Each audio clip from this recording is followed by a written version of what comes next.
Hello again, it's me, Rebecca. It's Sunday, May 18th, and I had an introduction video about my blog. I'm starting about caregiving with my grandma. I wanted to give you a little bit more background information and how my day has gone so far. Again, my name's Rebecca. I'm 36 years old. I was born in Albuquerque, New Mexico. I had two good parents and two great-grandparents. 4 great-grandparents. I grew up a lot with my grandma, Marianne, and Grandpa Richard. They've done a lot. They have been in my life. They've been of great support. My grandpa passed away about 7 years ago in Clayton, New Mexico, and we stayed with her for my grandma for a while. Then we moved to Las Vegas, Nevada. We moved to Las Vegas, Nevada because my father had become ill with rectum cancer, and it ended up he passed away in 2012, I believe, of rectum cancer. Around that time, my grandma became very ill and went into the hospital in Clayton, New Mexico, and she and us made the choice that she would come live with us and we would take care of her. We live here. We live in a 3-bedroom house. My daughter and her share a room. And we have struggles, but we've been making it through. And we are a family. We are a family in every sense of the word. We all live in one house. My grandma does not live anywhere else. She does not go anywhere else. About 2 months ago, my husband and I are both in school. And my husband was on an externship for pharmacy tech, and he had to perform 240 hours of externship hours in a pharmacy.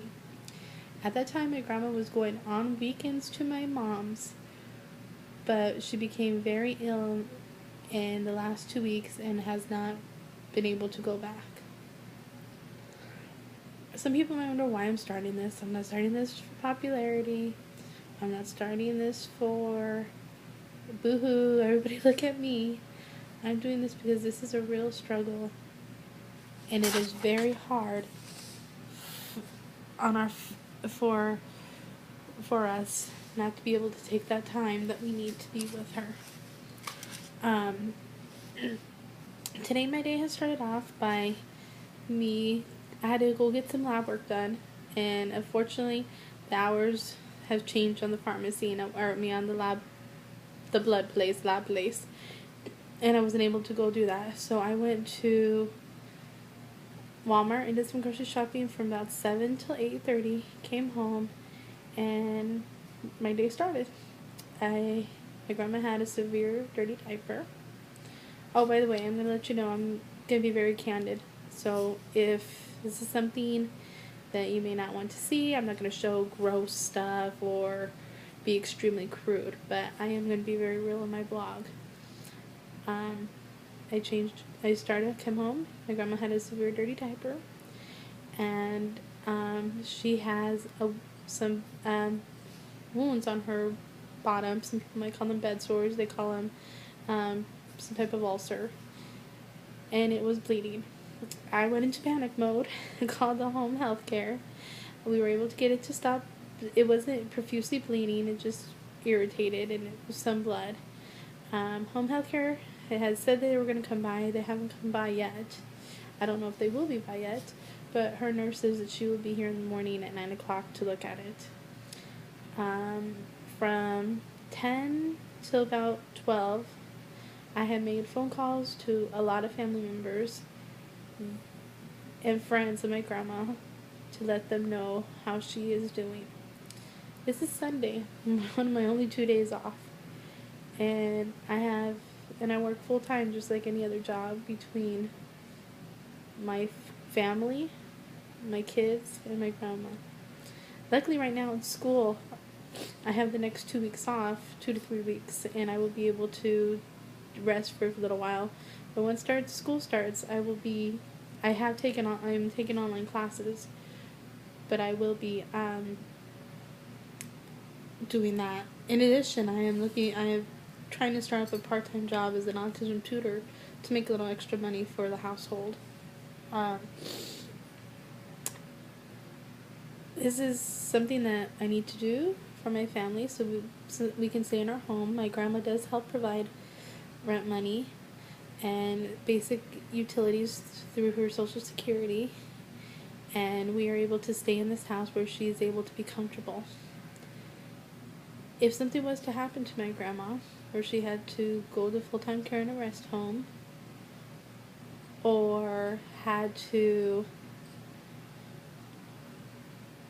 or if she passed away, I'll just be honest, if she passed away, we would not be able to afford this house. So being a parent, I do not want to uproot my children and send them to another school, or especially with my son being a sophomore. He only has 2 more years of school left. He's 16.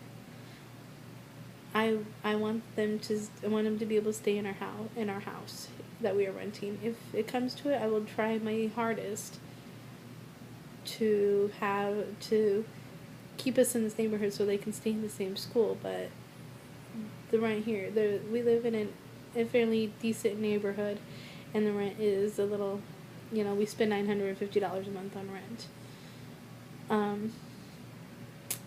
After I made my phone calls, I cleaned up a little bit. I did some cleaning. Now my eyes are probably a little swollen because I did some cleaning with bleach in the other room. That's why I keep rubbing my nose too. I can smell the bleach. And it is 2:32. And I don't know if you can see. It is 2:32. And I am now just eating my lunch. I do have a few more phone calls I would like to make to family members to let them know about my grandma. And I will take you to go see her real quick. I'm going to walk in there. We're coming in the living room. I'm going to switch up the view here. Oh, I don't think I can switch the view. So we're walking.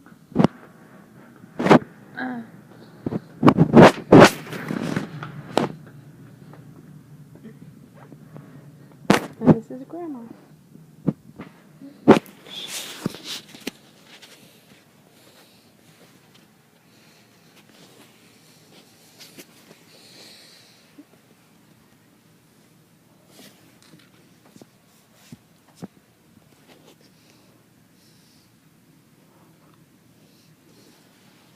I don't want to put her too much on camera, but I just wanted to let you see her in the state that she is in. I'm gonna go sign off for now and take care of her and do things I need to take care of.